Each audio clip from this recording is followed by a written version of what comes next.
여러분 안녕하십니까? 광주 MBC 뉴스투데이 시작합니다. 광주공항의 국내선 기능이 무안으로 옮겨지고 나면 항공 지도에서 광주가 사라지게 됩니다. 광주시는 국제행사 유치 등의 어려움이 생길 수 있다고 보고 무안공항의 이름을 변경해달라고 전라남도에 요청했습니다. 송정근 기자입니다.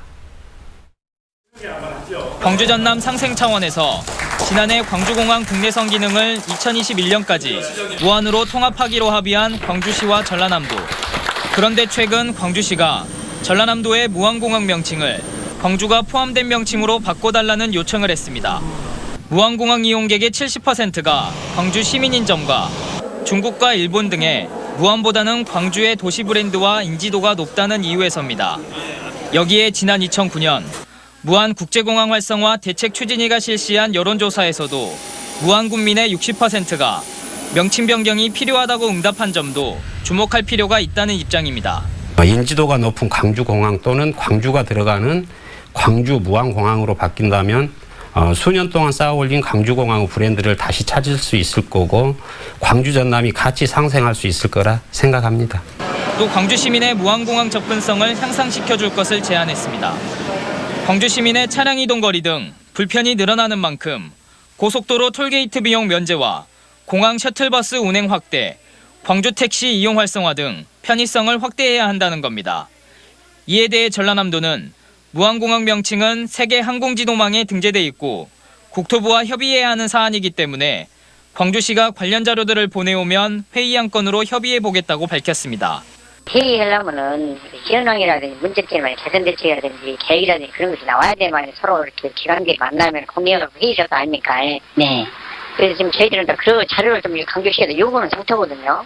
군공항 이전이 돌파구를 찾지 못하고 있는 상황에서 이번 협의마저 원활치 못할 경우 광주공항 국내선 이전 작업에도 제동이 걸릴 가능성이 높아졌습니다. MBC 뉴스 송정근입니다. 태풍 미탁으로 인해 전남에서는 100억여 원의 피해가 발생한 것으로 잠정 집계됐습니다. 이 피해액의 90% 이상이 김 재배 시설에 집중됐는데요. 어민들은 초토화된 바다에서 김 농사의 끈을 놓지 않으려고 발버둥치고 있습니다. 양현승 기자가 취재했습니다. 바다에 줄지어 있어야 할 김발과 부표가 끊임없이 무트로 끌려옵니다. 바닷가 백사장은 이미 부서진 김 양식 시설이 산더미처럼 들어찼습니다. 폐기할 것과 재활용할 것을 분류할 일이 막막합니다. 쓸 수 있는 부자나 간다대나 이런 것들은 제거해가지고 저희가 재활용하고 지금 김발 같은 거는 거의 쓸 수가 없기 때문에 지난주 태풍 미탁 때문에 해남군 김 양식장의 5분의 1이 망가지는 등 전남 전체 김 양식 시설 4만 4천 채기 피해를 입었습니다. 김 양식장에서 쓰는 단위 한 척은 40m. 피해를 입은 김 양식장 줄을 이어붙이면 1760km, 서울 부산을 2번 왕복하는 길입니다. 추산된 피해액만 95억 원에 이릅니다. 마음이 착착하지 뭐라고 말할 수가 없을 정도지요 지금 현 상태에서는. 김발을 철거한 바다에 다시 양식시설을 늦어도 다음 달 초까지 설치해야 올해 김농사를 이어갈 수 있는 실정입니다. 다행히 아직 바다에 설치하지 않은 양식시설이 남아있고 김 양식시설 제조업체의 재고 물량도 다소 있는 것으로 확인됐습니다. 피해를 입었습니다만은 저희들이 추가 체면을 통해서 생산에 차질이 없도록 적극 대응해 나가도록 하겠습니다. 전라남도는 일부 시설에서 첫 수확 시점이 늦어지긴 하지만 전체 김 생산량에는 큰 영향이 없을 것으로 내다봤습니다. MBC 뉴스 양현승입니다. 이딴 태풍으로 농경지가 피해를 입은 가운데 또다시 비가 내리면서 수확에 차질이 빚어지고 있습니다. 현재까지 전남의 벼논 15만 4천 헥타르 가운데 14.1%에서만 벼 수확을 마친 상태인데 이 벼논이 마르지 않으면 콤바인 장비를 투입하기가 어려워 수확에 어려움이 예상됩니다. 전남에서는 태풍 링링으로 8,700여 헥타르, 태풍 타파로 6,800여 헥타르, 그리고 최근 태풍 미탁으로 2,700여 헥타르의 벼논에서 쓰러진 피해 등이 발생했습니다. 오늘은 찬 이슬이 맺히기 시작한다는 절기 한로입니다. 오늘 절기답게 피부에 닿는 공기가 차갑겠습니다. 나오실 때 입고 벗기 편한 따뜻한 겉옷을 꼭 챙겨 입고 나오시기 바랍니다. 오늘 아침 광주의 기온은 어제보다 1도가량 낮게 시작했고요. 한낮 기온은 22도로 어제보다 5도가량 높겠지만 찬바람이 불면서 쌀쌀하겠습니다. 앞으로 아침 기온은 더 낮아지겠습니다. 한글날인 내일 아침 기온은 9도 안팎으로 한 자릿수대로 떨어지겠습니다. 첫 서리가 내릴 수 있으니까요. 농작물 관리에 유의하시고 감기 걸리지 않도록 조심하시기 바랍니다. 어제는 종일 비가 내리면서 날이 흐렸죠. 현재 위성 영상 보시면 지금도 구름 많이 끼어 있는 모습인데요. 낮부터는 구름이 걷히면서 맑고 화창한 가을 하늘이 드러나겠습니다. 날씨 정보였습니다. 호남 고속철도의 노선을 결정할 당시 정부는 19km를 우회하는 오송역을 선택했습니다. 호남 지역민들 입장에서는 가까운 길을 놔두고 그만큼 더 돌아가고 있는 셈인데요. 당시 정부는 국가 정책으로 결정된 만큼 늘어난 거리에는 요금을 부과하지 않겠다고 약속을 했었는데 지금까지 지켜지지 않고 있습니다. 이재원 기자입니다. 지난 2005년 호남 고속철도의 노선을 결정할 당시 경부선과 풍기역이 뜨거운 감자였습니다. 호남선 이용객 입장에서는 천안 아산역이 직선거리로 가장 가까웠지만 정부는 세종시와 인접한 오송역을 선호했기 때문입니다. 친행정 수도를 꿈꾸던 정부는 결국 오송역을 풍기역으로 결정했고 호남선과 전라선의 KTX는 무려 19km를 우회하게 됐습니다. 그리고 늘어난 거리만큼 요금도 오르게 됐습니다. 이에 대한 부당성이 제기되자 당시 정부는 정책 결정으로 늘어난 거리에 대해서는 요금을 부과하지 않겠다고 약속했습니다. 하지만 개통 이후 약속은 전혀 지켜지지 않고 있고 호남선과 전라선 이용객은 19km에 대한 요금 3,100원을 지금까지 계속 지불하고 있습니다. 전라선에서 KTX가 운행되기 시작한 2011년부터 올해 상반기까지 따져보면 무려 1억 명이 넘는 이용객이 6,235억 원을 추가로 부담했습니다. 그 당시 주병직 건설교통부 장관이 늘어난 19km에 대해서는 앞으로 요금을 추가로 부담하지 않겠다고 약속을 했었습니다. 지금까지도 개선되지 않고. 하지만 코레일은 승차율에 따라 적용하는 영업 할인을 호남선 KTX에 더 높게 적용하고 있다는 형식적인 말만 되풀이하고 있습니다. 문재인 정부도 지난 정부의 약속을 이행할 수 있는 해결책을 찾지 못하면서 호남선 KTX 이용객들은 오늘도 더 먼 길을 돌아가며 원치 않는 추가 요금을 내고 있습니다. MBC 뉴스 이재원입니다. 호남 고속철로 인근에서 발생한 장성 땅 꺼짐 현상에 대해 국회 국토교통위원회 윤영일 의원이 대책 마련을 촉구했습니다. 윤 의원은 전남대학교 해외자원개발연구소의 조사 결과에 따르면 호남 고속철도가 지나는 장성 황룡면 일대 10곳에 대해 시추 조사를 해본 결과 10곳 모두에서 공동이 발견됐다며 땅 꺼짐 현상이 재발할 우려가 크다고 지적했습니다. 윤 의원은 한국철도시설공단과 코레일이 철도시설 안전합동혁신단을 발족한 만큼 관계기관들이 협력해 대책을 마련해 줄 것을 촉구했습니다.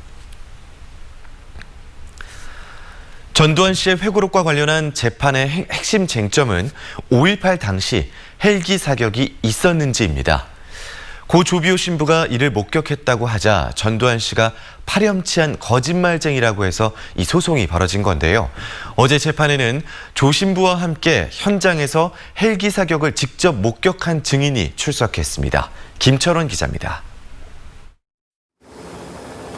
고 조비오 신부가 5.18 당시 호남동 성당에서 헬기 사격을 목격했다고 한 시간은 전남도청 앞 집단 발포가 있었던 1980년 5월 21일 오후 1시 직후부터 오후 2시 전후입니다.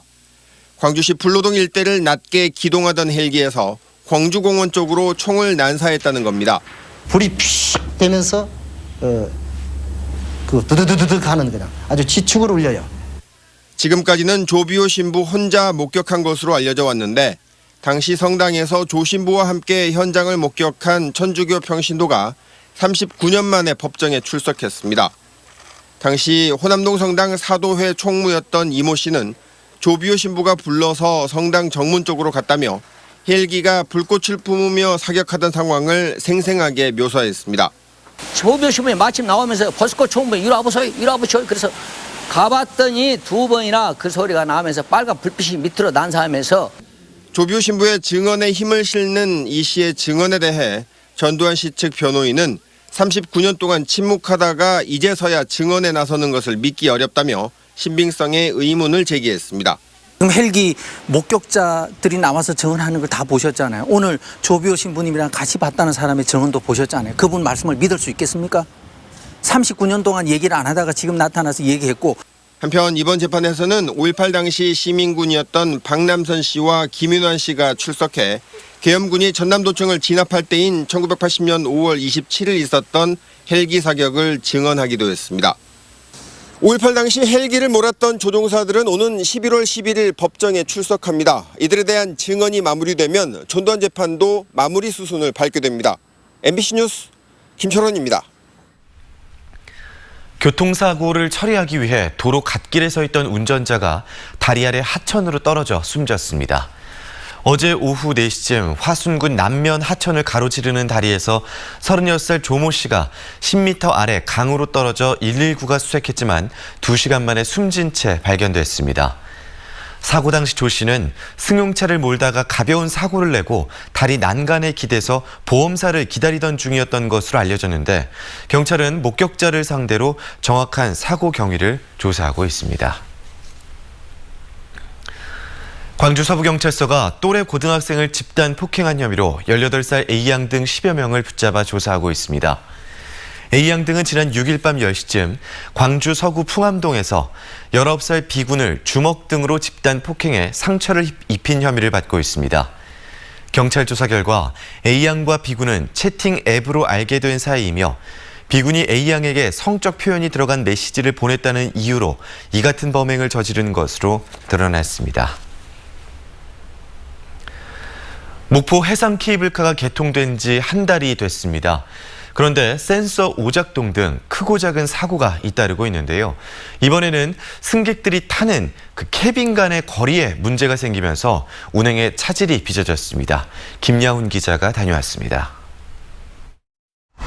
목포 해상 케이블카 운행이 시작된 지 1시간이 지난 오전 10시쯤 고화도에서 목포 북항 쪽으로 케이블카가 한 방향으로만 운행하고 있습니다. 고화도 승강장에서는 관광객들이 케이블카를 타지 못한 채 탑승을 기다리고 있습니다. 점검한대요. 케이블카를. 네, 점검한다고 10시 반부터 운행하고.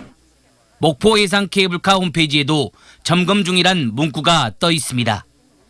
목포 해상 케이블카는 10인승 캐빈 55대가 운행하고 있습니다. 승객들이 타는 캐빈은 서로 150m 간격을 유지하지만 일부 캐빈 간 거리가 좁아지면서 안전상 문제가 발생했습니다. 날씨가 안 좋으면 이제 그날 상황 체크를 해서 캐빈 저장고 입구를 합니다. 그리고 그 이튿날 다시 캐빈을 달게 되는데 캐빈 다는 과정에 있어가지고 이제 거리 간격이 일부 안 맞아서 다시.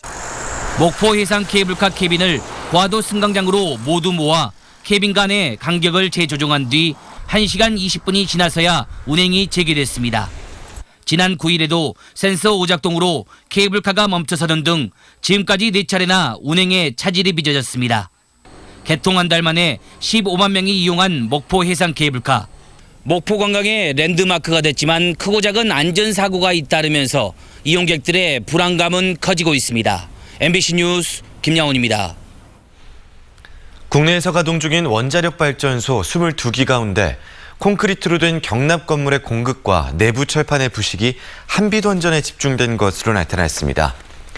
한국수력원자력 국감 자료에 따르면 국내 원전 22기 경납 건물 내부 철판에서 777건의 부식이 발생했는데 이 가운데 60%인 468건이 한빛원전에서 발생했던 것으로 드러났습니다. 또 전체 원전에서 발견된 경납 건물 공급 295개 가운데 94.2%인 278개가 한빛원전에 집중됐습니다. 더불어민주당 광주시당이 가짜 출장으로 논란을 빚은 민주당 소속 북구의회 의원들에 대해 징계 절차에 들어갔습니다. 민주당 광주시당은 가짜 출장으로 물의를 일으킨 북구의회 고점래 의장 등 의원 4명을 윤리심판원에 회부하고 조만간 의원들의 소명을 들은 뒤 징계 여부를 결정할 계획입니다. 광주시당은 또 심의를 거치지 않고 국외 연수를 간 서구의회 의원들도 연수 보고서를 살펴본 뒤 징계 절차 진행 여부를 검토할 예정입니다.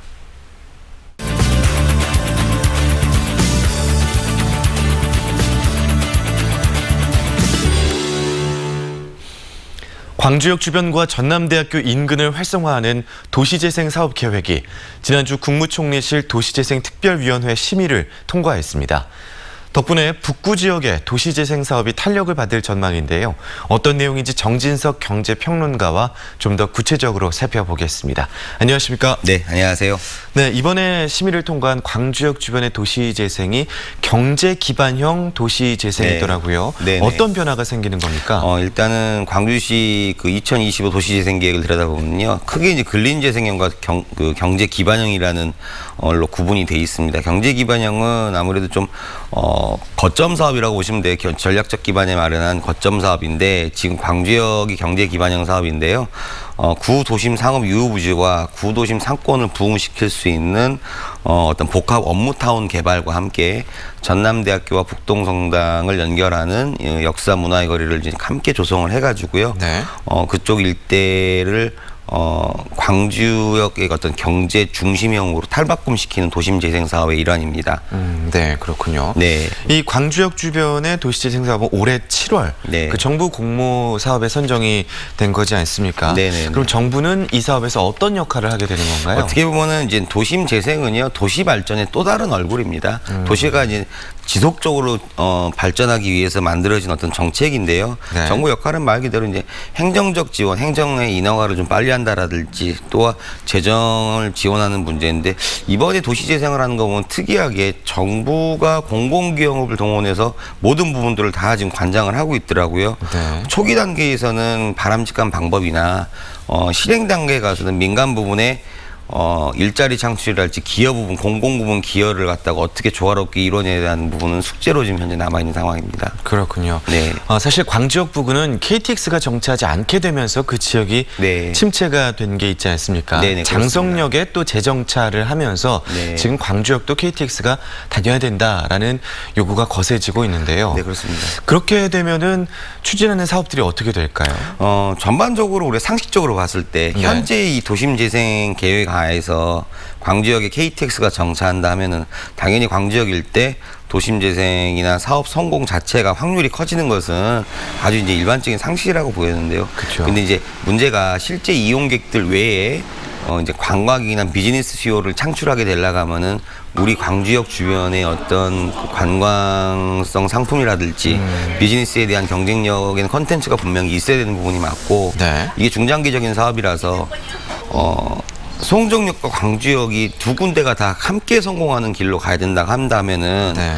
가장 중요한 그 컨텐츠 부분에서 어떤 걸로 채워넣어야 될 것인가에 대한 고민은 반드시 지금부터 선행돼야 된다고 생각을 합니다. 그렇군요. 네. 그리고 전남대학교 주변에 이 대학타운형 도시재생 사업도 이번 심의를 통과를 했거든요. 네네. 이 부분도 짚어주시죠. 이 사업은 이제 국비 150억을 포함해서 마중물 사업비 300억을 갖다가 지금 이제 예산 확보를 한 사업인데요. 네. 전남대 이런 그 정문과 후문의 어떤 경계를 허물면서 중흥동 일대 22만 5천 제곱미터 큰 부지에 창업지원센터와 주민 거점 공간, 뭐 일자리 허브센터, 기숙사 같은 어떤 그런 거점 시설들과 함께 시민광장을 통해서 지속적으로 도시 재생을 하는 사업입니다. 네. 여기 지금 사실은 이제 중흥동 일대 이제 도시정비 사업인 재개발 사업과 맞물려서 많은 지금 기대가 시너지 효과가 일어날 것이다라고 기대들을 하고 계시는데요.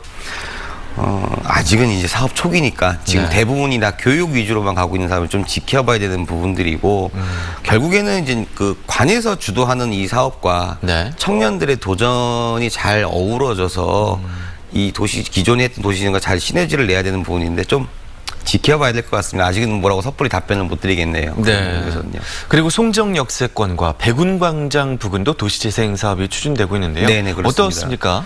여기도 지금 근린재생역인데요. 송정역 같은 경우는 이제 지원센터가 이제 각 주민들을 강좌를 통해서 교육을 시키고 있는데 많이 이제 주민들 역량이 기본적으로 돼야지 도심 재생은 이루어지는 사업이거든요. 네. 근데 아직 두 군데 전부 좀 틀린 게 있다면 송정은 이제 1913 송정 우리 시장을 중심으로 한 관광과 문화의 거점으로서 지금 이렇게 일으켜 세우려고 하지 많이 강자와 교육 위주로 좀 가고 있는 상황이고요. 네. 백운광장 같은 경우는 아무래도 좀 기반 시설이 좀 이제 우리 백운고가 철거와 그다음에 봉선동과 주월동 연결하는 터널 공사라든지 그리고 구보훈병원을 이용하는 어떤 청년 일자리 센터 등을 활용해서 조금 복합적으로 가는 형격인데요. 가장 중요한 것은 광주 지역의 도시재생의 공통점이 일자리입니다. 이 일자리를 만들어내는 것은 민간이 결국은 추후에 들어와야 된다는 얘기인데 네. 그 민간이 어떤 컨텐츠를 가지고 공공의 부분에 기여를 하면서 양질의 일자리를 만들어내는 것이 전체적인 사업의 키포인트라고 할 수가 있겠습니다. 알겠습니다. 오늘 광주역 주변 또 전남대 인근을 활성화하는 도시재생사업 계획 전반에 대해서 정진석 경제평론가에게 이야기 들어봤습니다. 고맙습니다. 네, 감사합니다.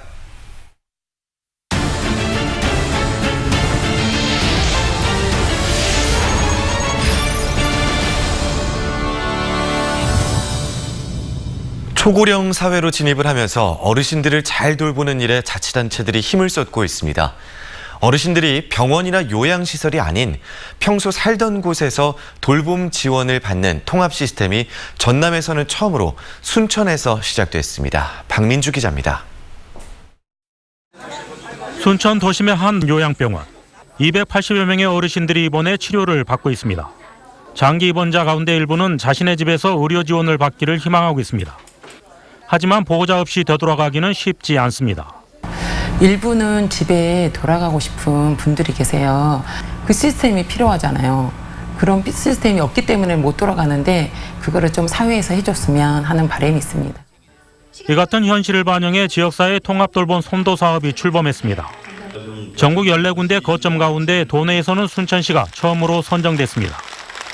앞으로 2년간 42억 원이 투입돼 어르신들이 병원이나 대규모 요양시설이 아닌 평소 살던 곳에서 의료나 주거, 생활을 지원받게 됩니다. 통합돌봄 사업에는 13개 민간단체와 마을 단위 돌봄 조직이 참여합니다. 독립생활 지원이 가능하도록 집수리, 가사돌봄, 보건의료 지원, 재활 등의 이웃하고 순천시 그리고 관련 기관이 함께해서 돌보는 제가 케어 시스템을 마련할 예정입니다. 65세 이상 순천시 노인 인구 4만 1천여 명 가운데 돌봄이 필요한 만성질환 어르신은 만여 명. 자신이 살던 곳에서 민간이 협력해 돌보는 네트워크 구축이 시도되고 있습니다. MBC 뉴스 박민주입니다. 광주시가 청소년이 일하고 싶은 아르바이트 친화 사업장 50여 곳을 선정해서 발표했습니다. 청소년이 일하고 싶은 사업장은 근로계약서 작성과 최저임금 보장 등 노동법규를 준수하고 청소년들을 인격적으로 대우하는 업소로 광주시 청소년 노동인권센터 누리집에 공개돼 있습니다. 도시에서 농촌의 삶을 체험할 수 있는 빛고울 농촌 테마공원이 문을 열었습니다. 광주 남구에 개장한 농촌 테마공원은 국비 등 사업비 127억 원이 투입돼 화훼 온실과 농업전시 체험관, 곤충 체험관 등의 시설을 갖추고 있습니다. 광주 도심과 가까운 곳에 위치한 농촌 테마공원은 시민들에게 자연 속 휴식처를 선사하고 다양한 농업 체험 기회를 줄 것으로 기대됩니다. 금호타이어의 제품 2개가 2019 굿 디자인 어워드에서 본상을 받았습니다. 금호타이어에 따르면 승용차용 신제품인 마제스티 9과 엑스타가 국제적 권위의 디자인 공모전인 굿 디자인 어워드에서 승차감과 정숙성 등에서 우수성을 인정받아 운송 장비와 산업시설 분야의 본상을 받았습니다. 광주 미디어 아트 페스티벌이 치유도시를 주제로 오는 11일 국립아시아문화전당에서 개막합니다. 올해 미디어 아트 페스티벌은 몰입도를 높일 수 있도록 전시 공간을 구성하고 하늘마당과 미디어 월 등에도 작품들을 설치해 시민들의 참여와 공감을 유도하는 데 초점이 맞춰졌습니다. 또 개막일 저녁에는 가수이자 미술가로 활동하는 솔비 씨 등이 개막 퍼포먼스를 선보일 예정입니다.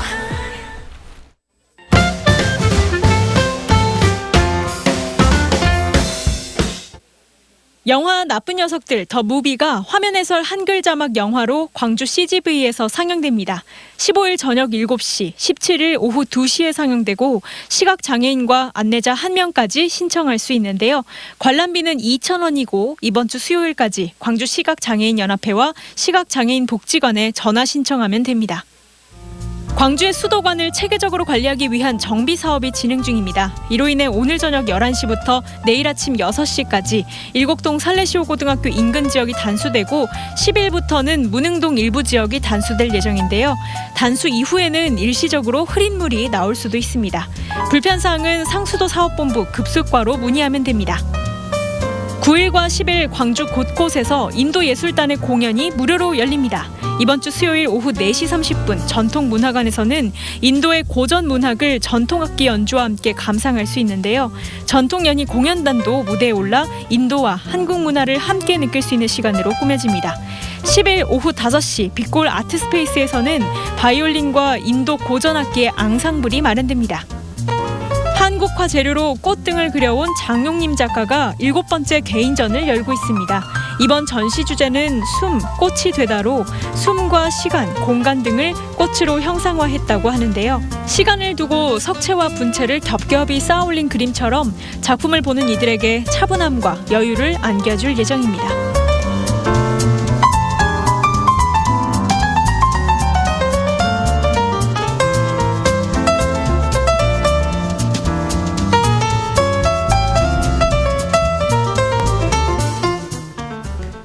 네, 오늘은 찬 이슬이 맺히기 시작한다는 절기 한로입니다. 절기답게 피부에 닿는 공기가 차갑겠습니다. 오늘 나오실 때는 입고 벗기 편한 따뜻한 겉옷을 꼭 챙겨 입고 나오시기 바랍니다.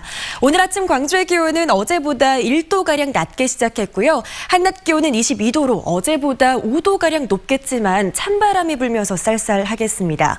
앞으로 아침 기온은 더 낮아질 전망입니다. 한글날은 내일 아침 광주의 기온은 9도로 한 자릿수대로 떨어지겠습니다. 첫 서리가 내릴 가능성이 있으니까요. 농작물 관리에 유의하시기 바랍니다. 어제는 비가 내리면서 날이 흐렸는데요. 현재 위성 영상 보시면 지금도 구름은 많이 끼어 있는 상태지만 낮부터는 점차 구름이 걷히면서 맑고 화창한 가을 하늘이 드러나겠습니다. 한편 제19호 태풍 하기비스가 북상 중입니다. 현재 관부군 해상에서 북서진하고 있는데요. 이번 주 후반이면 오키나와 해상까지 근접하겠고 주말 사이 일본 도쿄로 육상할 것으로 예상되고 있습니다. 아직 경로가 매우 유동적인 데다 올 들어 발생한 가장 강력한 태풍이라서 앞으로의 경로를 예의주시해야겠습니다. 현재 대부분 지역에 구름 많이 끼어 있는 가운데 한낮 기온은 22도에서 23도 분포로 어제보다 4도가량 높겠지만 평년 기온을 2도가량 밑돌겠습니다. 목포의 낮 기온은 22도, 완도는 23도로 예상되고요. 순천의 낮 기온은 24도 보이면서 일교차는 10도가량으로 크게 벌어지겠습니다. 바다의 물결은 전 해상에서 최고 2m로 일겠고 오늘 해상 날씨도 맑겠지만 서해안을 중심으로는 바람이 강하게 불겠습니다. 당분간 맑거나 구름만 많은 날씨가 이어지겠고요. 주말 날씨는 북상하는 태풍이 큰 변수가 되겠습니다. 날씨 정보였습니다. 이상으로 광주 MBC 뉴스투데이를 마칩니다. 함께해 주신 여러분 고맙습니다.